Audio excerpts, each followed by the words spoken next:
Olá pessoal, então dando continuidade nesse vídeo, eu vou falar para vocês um pouco sobre as características gerais do processo de interesterificação particularmente. Depois a gente vai ter mais um vídeo ainda que vai falar um pouco sobre o fracionamento e o blending. Então, em relação ao processo de interesterificação, o que é esse processo? Nada mais é do que a substituição ou rearranjo de ácidos graxos esterificados ao glicerol pela reação química, pode ser também pela reação enzimática, entre um triglicerídeo e um ácido graxo, ou então entre dois triglicerídeos. Aqui a gente tem um exemplo, então, é uma situação na qual a gente tem dois triglicerídeos, cada um desses triglicerídeos formados pelo mesmo ácido graxo. Esse daqui formado por três ácidos graxos A e esse daqui por três ácidos graxos B genéricos. E essas daqui são todas as possibilidades de formação de novos triglicerídeos ou triacilgliceróis a partir desse processo de interesterificação, ou seja, rearranjo dos ácidos graxos entre as moléculas de triacilglicerol. Então, esse processo ele justamente tem como objetivo a obtenção de gorduras ou óleos com novas propriedades organolépticas, físicas e químicas. O que a gente viu durante o processo de hidrogenação? No processo de hidrogenação, eu conseguia alterar propriedades físicas, principalmente, algumas propriedades químicas também, mas o principal objetivo era reduzir o número de insaturações presentes naquela matriz ou naquela matéria-prima oleaginosa. Só que a gente viu também que esse processo de hidrogenação causava a formação de gordura trans. E o processo de interesterificação, no final das contas, associado ao processo de hidrogenação, é uma possibilidade de a gente evitar a formação de ácidos graxos trans. Ou seja, eu tenho um processo de hidrogenação, mas nesse caso eu vou ter que ter uma hidrogenação total, ou seja, eu elimino totalmente a quantidade de insaturações. E esta gordura vegetal totalmente hidrogenada, ela vai ter um ponto de fusão extremamente alto, como a gente tinha visto anteriormente, né? O que vai inviabilizar a sua aplicação industrial e no consumo. Só que o processo de interesterificação justamente vem se associar a esse processo de hidrogenação total, onde eu vou ter esse rearranjo de ácidos graxos, ou seja, eu vou pegar uma gordura totalmente hidrogenada e eu vou rearranjar ácidos graxos, por exemplo, com óleo não hidrogenado, né? E justamente com o objetivo de conseguir obter essas gorduras com propriedades semelhantes à gordura vegetal parcialmente hidrogenada, só que agora livre de ácidos graxos trans ou de gorduras trans. Aqui em relação a um pouco daquilo que a gente consegue obter a partir do processo de interesterificação, tem um exemplo aqui onde a gente tem diferentes composições que utilizam banha e óleo de soja em diferentes proporções. E comparando o ponto de fusão antes e depois de um processo de interesterificação química. Eu só não tenho aqui as condições de operação dessa interesterificação, mas o que a gente consegue observar? Que a gente consegue manipular o ponto de fusão a partir do processo de interesterificação, ou seja, apenas a partir do rearranjo dos ácidos graxos. Aqui é um outro exemplo. Na verdade, são composições que misturam gordura do leite e óleo de girassol, também antes e após a interesterificação, né? Aqui são diferentes proporções, né? De 1 a 5 são essas proporções de cada um dos componentes, x1 sendo a gordura do leite, x2 o óleo de girassol, e aqui a gente consegue observar a mudança do ponto de fusão antes e após a interesterificação. Então, por exemplo, na composição 2, inicialmente, após a mistura, eu tenho um ponto de fusão de 16,1 e após a interesterificação, esse ponto de fusão aumenta para 21,2. E assim sucessivamente. Esse ponto de fusão ele pode aumentar ou ele pode diminuir. Por que isso acontece? É justamente por conta desse rearranjo e da posição que esses ácidos graxos estão na molécula do triacilglicerol. A interesterificação ela pode ser química ou ela pode ser enzimática. No caso da química, o processo ocorre na presença de um catalisador e temperaturas brandas normalmente. Isso aqui é muito vantajoso porque evita também que se forme isômeros trans durante o processo de interesterificação. Normalmente os catalisadores utilizados são catalisadores do tipo metilato de sódio ou etilato de sódio. E já no caso da interesterificação enzimática, o catalisador químico, né, o etilato, o metilato, ou até mesmo hidróxido de sódio também pode ser utilizado como catalisador, sódio metálico, potássio metálico. Esses catalisadores químicos são substituídos por uma enzima, é uma lipase, e essa lipase justamente vai ter uma ação específica de quebra do triacilglicerol na posição 1 e na posição 3. Então, favorecendo esse intercâmbio de ácidos graxos entre diferentes moléculas de triacilgliceróis. Eu posso também, via interesterificação enzimática, realizar esse intercâmbio entre um ácido graxo livre e um triacilglicerol. Então, como eu tinha comentado, basicamente o que a gente tem é o rearranjo durante o processo de interesterificação. É o rearranjo dos ácidos graxos dentro dessas moléculas de triacilglicerol, o que provoca uma alteração nessas propriedades físicas e químicas. Consequentemente, também altera tendências de cristalização de forma beta para beta-lin. A gente tem 3 tipos principais de cristais que são obtidos durante o processo de cristalização de óleos e gorduras. Cristais alfa, beta, linha e beta. E a gente tem essa tendência, né, de cristalização, em vez desta forma, para a forma beta-linha. Porém, o processo de interesterificação não modifica as características dos ácidos graxos, ou seja, eu não tenho formação de isômeros trans. Diferente do processo de hidrogenação, onde eu tinha alteração da estrutura química do ácido graxo, ou seja, um ácido oleico que sofria processo de hidrogenação era transformado em um ácido esteárico. Um ácido linoleico, que poderia ser transformado no ácido oleico ou no ácido esteárico também, a mesma coisa com ácido linolênico. No processo de interesterificação, a quantidade, a proporção dos ácidos graxos antes e após o processo vai ser exatamente a mesma. Então, eu tenho realmente só uma redistribuição desses ácidos graxos dentro das moléculas de triacilglicerol.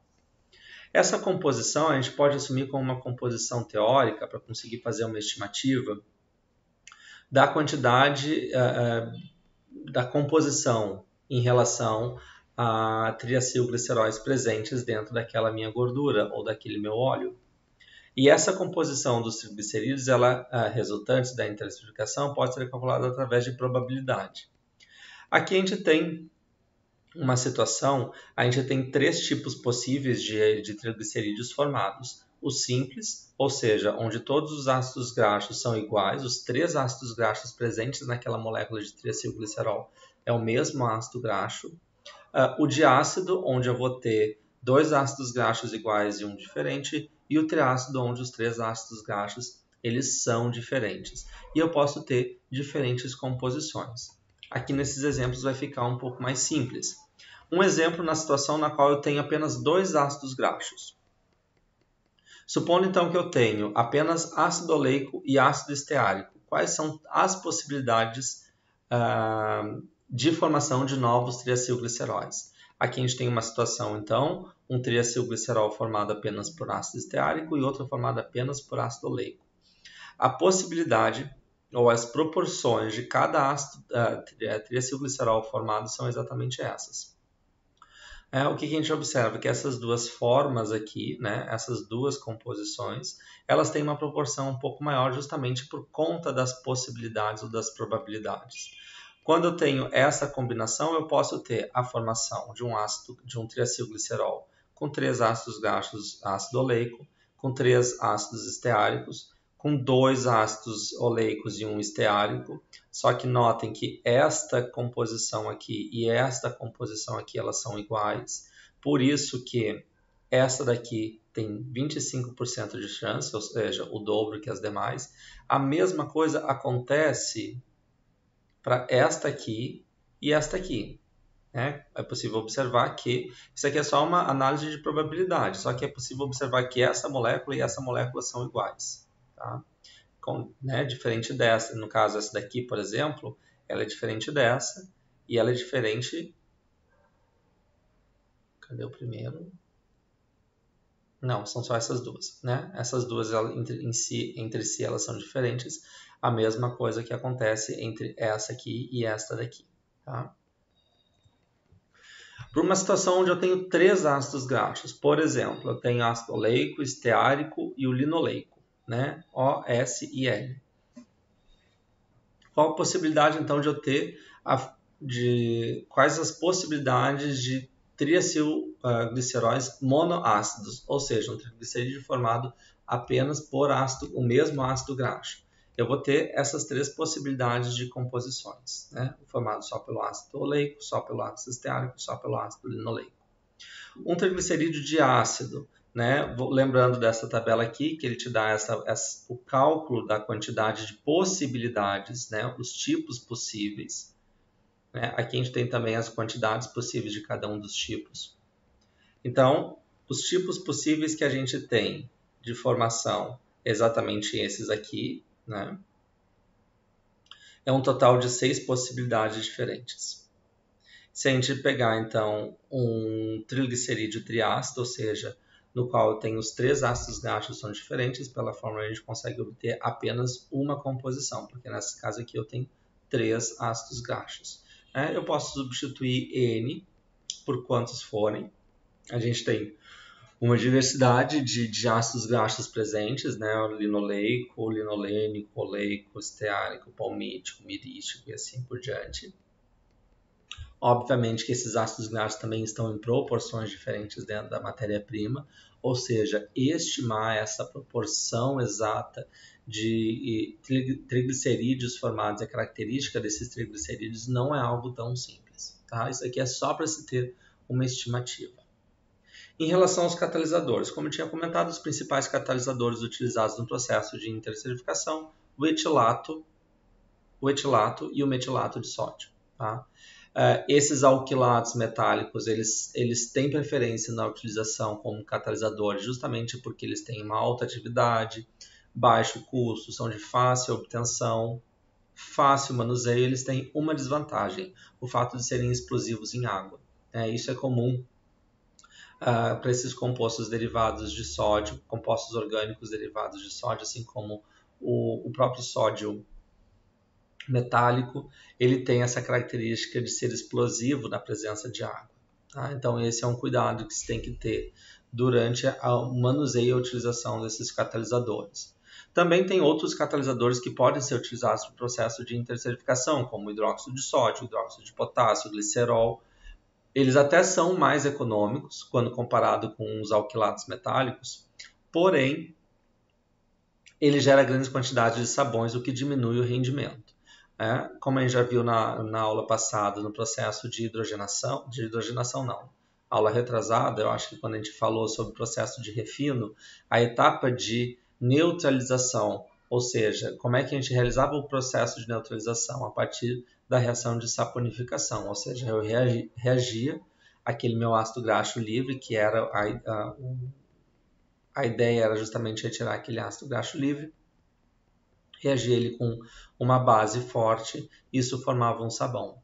Então, uma vez que a gente vai utilizar aqui hidróxido de sódio, hidróxido de potássio e em contato com triacilglicerol ou triglicerídeo, né? Ou até mesmo ácidos graxos, diglicerídeos, monoglicerídeos, eu tenho uma possibilidade muito grande de formação de sabões, o que diminui o rendimento. Quando a gente fala em rendimento, é a quantidade de óleo intereserificado no final do processo que eu consigo obter. Alguns exemplos, né, que eu não tinha comentado, os alquilatos metálicos, então os mais utilizados, o metilato e o etilato de sódio, metais alcalinos que também podem ser utilizados, sódio, potássio, ou então ligas, do tipo sódio, potássio, hidróxidos alcalinos que também podem ser utilizados, e essa combinação de hidróxido alcalino mais glicerol.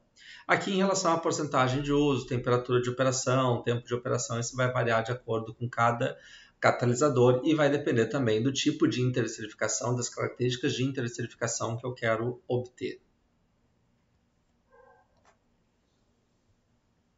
Como que acontece, então, o processo de intereserificação? Como que esse catalisador, principalmente, ele atua nesse processo de intereserificação? Então, aqui a gente faz uma observação adicional em relação à ativação do catalisador quando a gente utiliza tanto o metilato quanto o etilato de sódio. Na verdade, o que a gente tem inicialmente é uma reação que ocorre entre um triacilglicerol e o catalisador, Isso promove a formação aqui de um éster, né? Então, se aqui eu tinha um éster derivado desse ácido graxo que foi removido e do metilato ou do etilato proveniente do catalisador.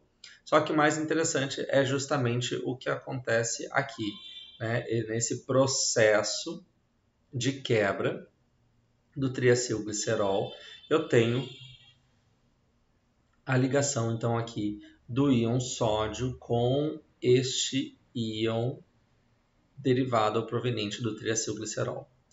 Este componente aqui é que é dito catalisador realmente, o catalisador ativo, na verdade.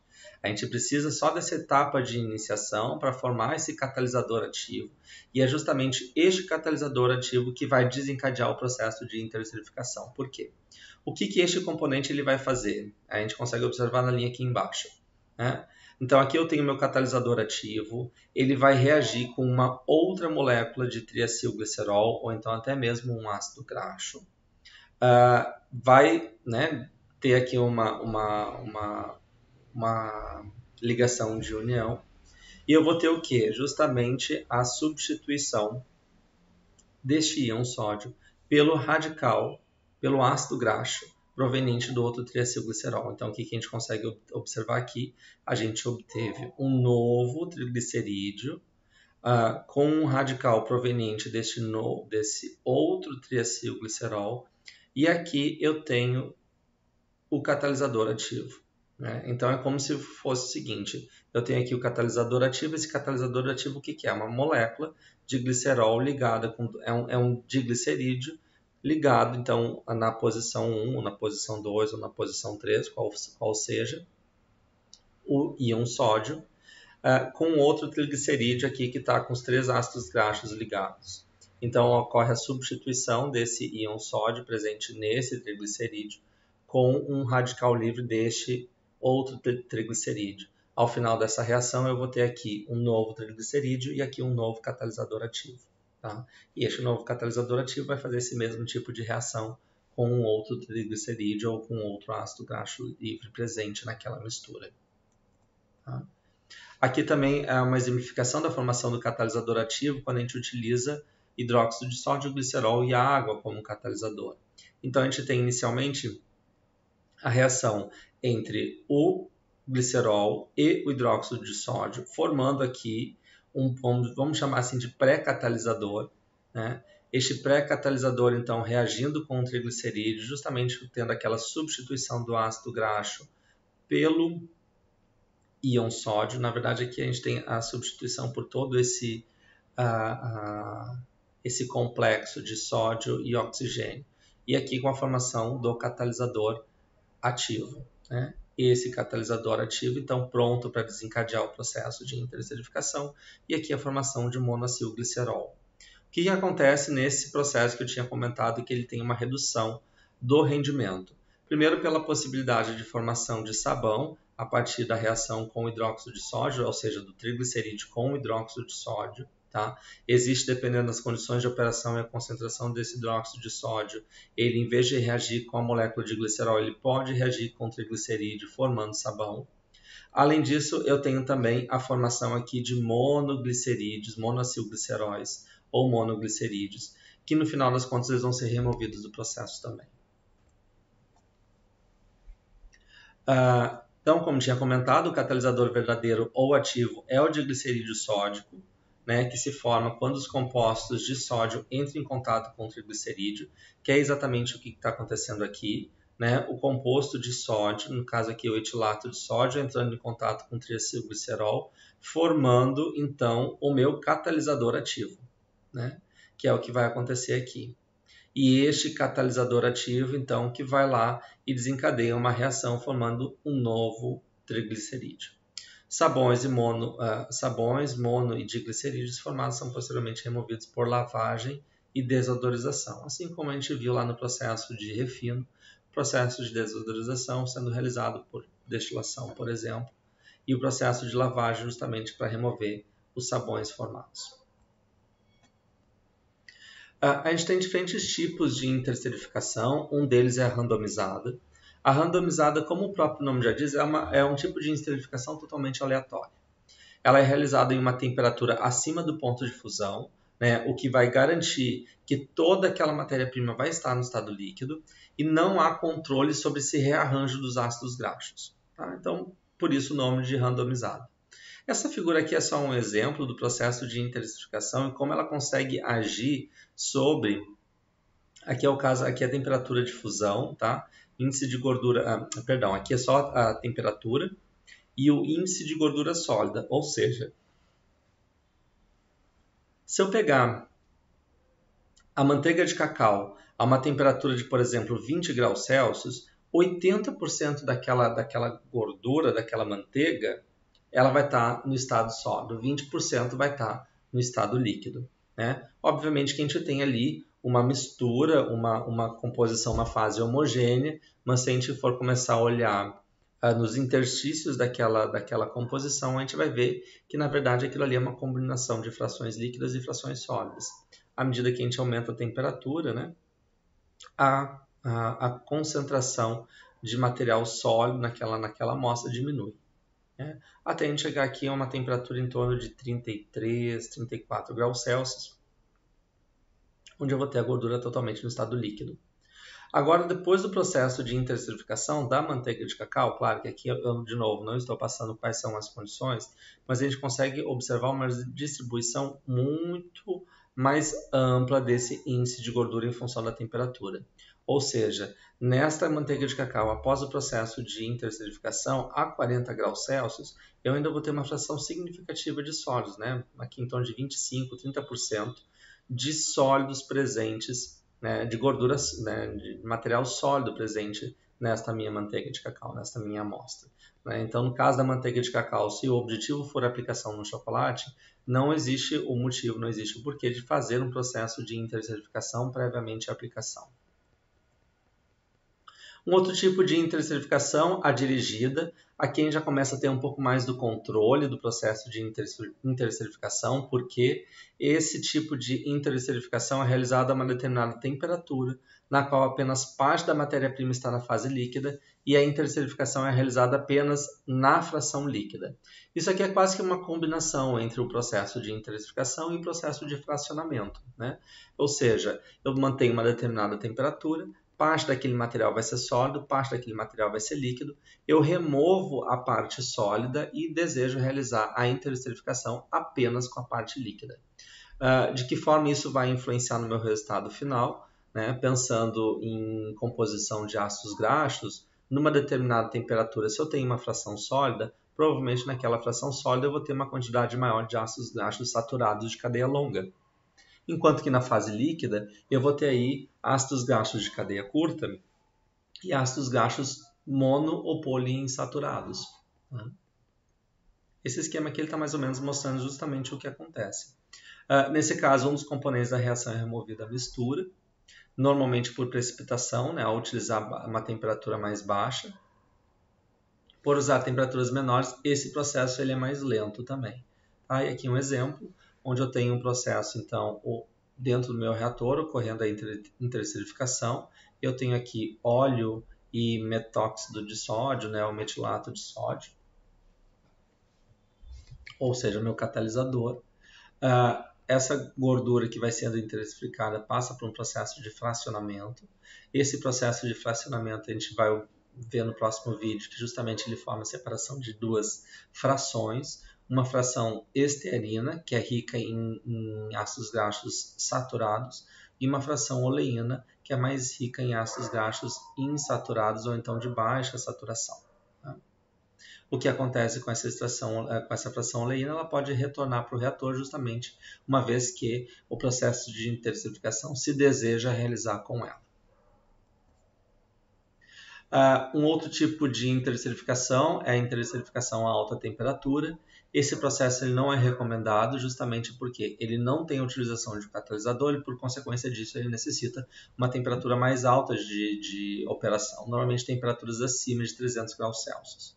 Uma vez que eu estou num processo de interestrificação reagindo uma gordura vegetal totalmente hidrogenada, que ok, essa não vai me dar problema em relação aos ácidos graxos trans, mas eu estou misturando essa gordura totalmente hidrogenada Com óleo não hidrogenado, esse óleo não hidrogenado ele vai ter insaturações. E trabalhando com altas temperaturas eu tenho a possibilidade de formação trans. Justamente por isso que esse processo acaba não sendo recomendado.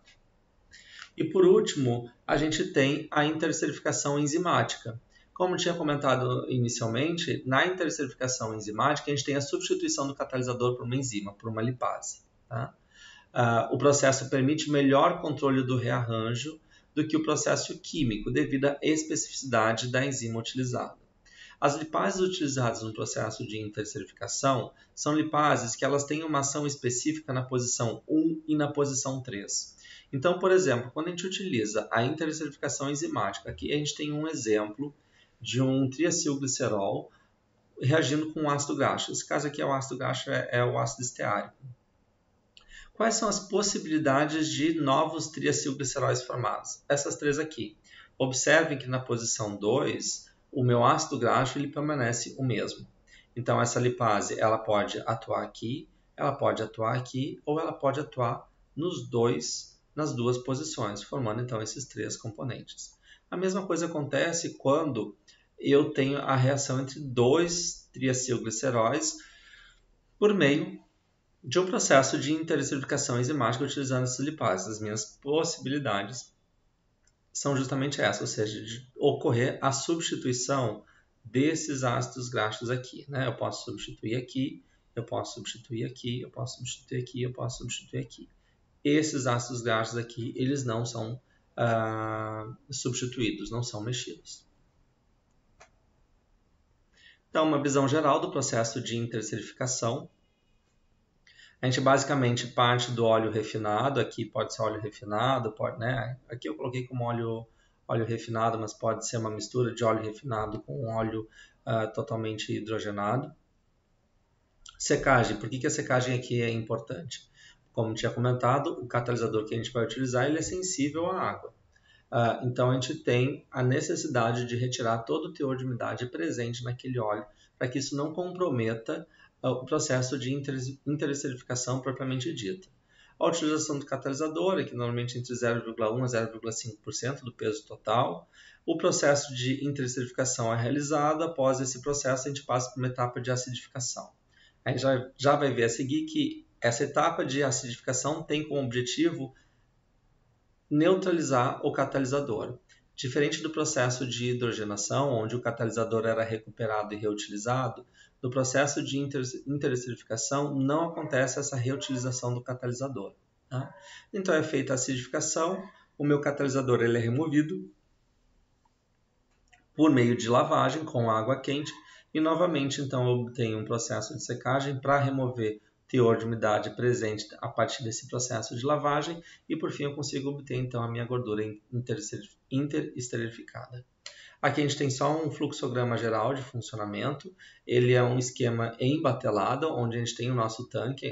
Como é que a gente consegue observar que isso aqui é um processo em batelada? Porque eu tenho um único tanque, dentro deste mesmo tanque sendo realizada a adição do catalisador, o processo de acidificação, o processo de lavagem. Tá? Aqui ainda tem a remoção, né? Faltam algumas partes nesse fluxograma, porque provavelmente eu vou precisar aqui também de uma etapa de centrifugação para conseguir remover essa água de lavagem contendo o meu catalisador. Tá? Aqui vai depender também do tipo de processo que for utilizado, do tipo de catalisador como ele for inativado, do tipo, se eu for fazer também aqui a interesterificação,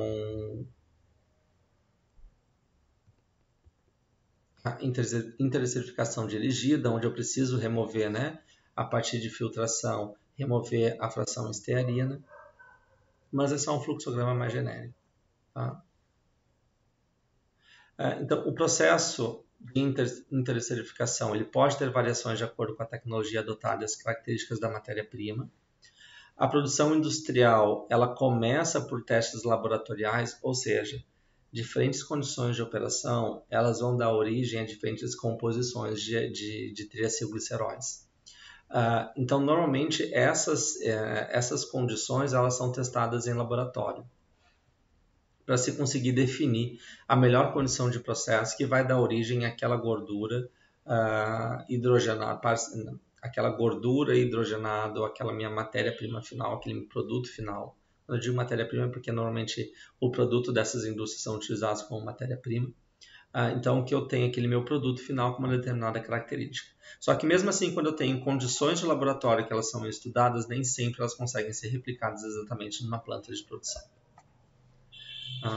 E aqui, como eu tinha comentado, a inativação do catalisador, que normalmente se utiliza ácido cítrico para inativar o catalisador. Então, basicamente, o que acontece? Eu tenho aqui o catalisador ativo, como a gente tinha visto anteriormente, o ácido cítrico, e a reação, no final das contas, que acontece, eu tenho a formação aqui de um diglicerídeo e formação de citrato de sódio. Tá? Aqui não tá, a equação não está balanceada, mas uma molécula, cada 1 mol de ácido cítrico consegue inativar 3 mol de catalisador. Em relação à verificação do final da reação, o método mais rápido é pela determinação do ponto de fusão, ou seja, como que eu consigo identificar o momento que o meu processo de interesterificação finalizou. Uma das formas é por meio do ponto de fusão, né? Apesar de ele ser mais rápido, esse método ele perde eficiência quando a diferença entre o ponto de fusão da matéria-prima e do produto é pequena, né? A determinação do índice de teor de sólidos também é uma possibilidade, só que isso é uma metodologia um pouco mais lenta. Determinação do índice de teor de sólidos é justamente avaliar em diferentes temperaturas qual é a porcentagem de sólidos presentes ali dentro daquela minha amostra. E análise dos triacilgliceróis por cromatografia. Ela é a mais precisa, só que, de novo, né, ela vai demandar um tempo um pouco maior e não é sempre que eu vou conseguir meu processo de hidrogenação esperar uma análise de laboratório, como por exemplo o índice de teor de sólidos ou uma cromatografia, para conseguir dizer, olha, vamos interromper. Aplicações, então, a gente já tinha comentado bastante sobre, a gente já comentou um pouco sobre isso, na verdade. Desenvolvimento de gorduras com propriedades plásticas adequadas a aplicações em shortenings e margarinas, uma vez que tais propriedades em gorduras hidrogenadas se devem aos isômeros trans, os quais atualmente não são desejáveis, como foi comentado inicialmente, né? O processo de interesterificação ele veio justamente para combinar junto com a hidrogenação. Ou seja, anteriormente eu tinha um processo de hidrogenação parcial, eu tinha a formação de uma quantidade significativa de isômeros trans, mas eu obtinha no final uma gordura com características adequadas. Agora eu não quero mais ter esses isômeros trans, eu faço uma hidrogenação total, essa hidrogenação total resulta numa gordura que não tem as características que eu quero e eu recorro então ao processo de interesterificação, ou seja, conseguir chegar o mais próximo possível daquelas características físicas e químicas do produto que eu obtinha anteriormente apenas com a hidrogenação parcial. Principais aplicações envolvem a interesterificação de gorduras totalmente hidrogenadas com óleos não hidrogenados, como a gente já deu alguns exemplos, e mudanças nas propriedades físicas de óleos ou misturas de óleos interesterificados dependem do tipo e quantidade de óleos utilizados. A escolha por qual mistura dependerá da aplicação final da gordura. Né? Ou seja, eu vou precisar obter uma gordura com determinado perfil de sólidos, ou então, quando eu digo perfil de sólidos, é com frações de sólidos em diferentes temperaturas, ou então um ponto de fusão, diferentes pontos de fusão. Isso vai depender da matéria-prima utilizada, das composições, das concentrações de cada uma dessas matérias-primas, ou seja, quanto de gordura vegetal totalmente hidrogenada eu vou adicionar, quanto de óleo de soja, óleo de palmiste, óleo de palma, óleo de girassol, que outro óleo não hidrogenado eu vou adicionar ali para conseguir obter a minha propriedade desejada. Bom, gente, vou parar por aqui então esse vídeo, onde a gente falou um pouco sobre o processo de interesterificação. No próximo vídeo a gente vai falar um pouco sobre fracionamento.